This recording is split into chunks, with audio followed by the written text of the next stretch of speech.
kita bertemu lagi dalam analisis tetrimetri gravimetri dengan judul penetapan kadar natrium benzoat dalam minuman ringan.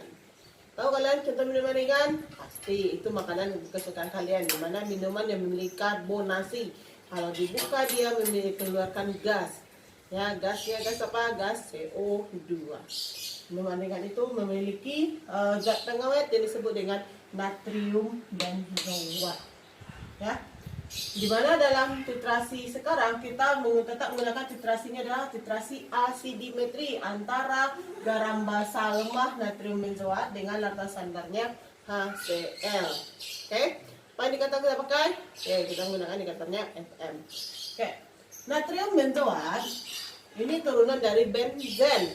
Ini gugus benzen dan gugus asam karboksila, sehingga namanya asam benzoat. Tapi karena yang kita gunakan sekarang adalah garamnya, maka gugus asamnya kita ganti dengan Na, natrium, maka garam natrium benzoat. Kenapa garam natrium benzoat lebih dipilih daripada asam benzoat? Karena dia lebih mudah larut dalam air. Oke.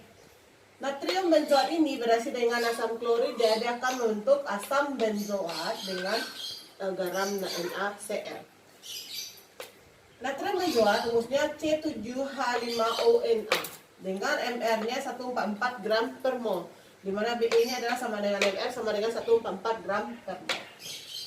Menurut Permenkes nomor 722 tahun 1998, maksimum dalam minuman ringan kecap itu 600 mg asam benzoat per kilogram berat badan. Sedangkan dalam sari buah, saus, jeli, dan agar-agar itu yang bersifat asam itu diizinkan karena maksimumnya 1000 mg per kilogram berat badan. Apa sifat dari natrium benzoat? Natrium benzoat serbuk berwarna putih yang dia bisa sebagai antibakteri. Kelarutannya 200 kali lebih besar daripada asam benzoat di dalam air. Ya, dan dia efektif pada pH 2,5 sampai 4, maka dia cenderung digunakan pada makanan minuman yang bersifat asam. Oke, itu untuk natrium benzoat. Adakah bahaya dari natrium benzoat? Ada. Natrium benzoat untuk dikonsumsi dalam range yang diizinkan itu dia masih aman, tapi kalau dipakai dalam jangka waktu panjang dengan konsumsi berlebih itu nanti akan berpengaruh kepada perubahan DNA manusia. Oke. Skema kerja penetapan kadar natrium benzoat dalam minuman ringan. Di mana sampel kamu pindahkan ke dalam beker 250 ml, lalu kamu pipet dengan pipet gandum 10 ml, masukkan ke dalam air lemnya, tambahkan 30 ml Aquades dan 2-3 tetes indikator mete merah. Apa guna Aquades dan indikator mete merah? Tahu ya? Setelah itu kita dengan HCl 0,1 N yang telah distandarisasi sampai TAT-nya warna oranye, yaitu perubahan dari warna merah menjadi kuning. Lalu titrasi dilakukan 3 kali dengan maksimal selisih penitaran 0,1 ml. Rumusnya, di mana kita gunakan V kali N HCl dikali BE natrium benzoat dikali 100% per volume sampel kali rho sampel kali 1000.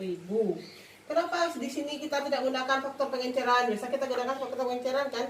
Karena sampel kamu langsung dimasukkan ke dalam buret, langsung kita titar, tidak kita lakukan pengenceran. Kenapa tidak dilakukan pengenceran? Karena kadar sampel dalam kadar natrium benzoat dalam sampel itu kecil. Jadi kita lakukan penitaran langsung. Lalu kenapa di bawah volume sampelnya dikali dengan rho sampel? Karena kita inginkan di sini adalah miligram sampel. Oke. Berapa rho sampelnya? Rho sampel karena dia berupa minuman itu sama dengan rho air, itu 1 gram per mililiter atau 1 kilogram per liter. Maka inilah rumus untuk mencari kadar natrium benzoat dalam minuman ringan. Oke. Cukup sekian. Assalamualaikum warahmatullahi wabarakatuh.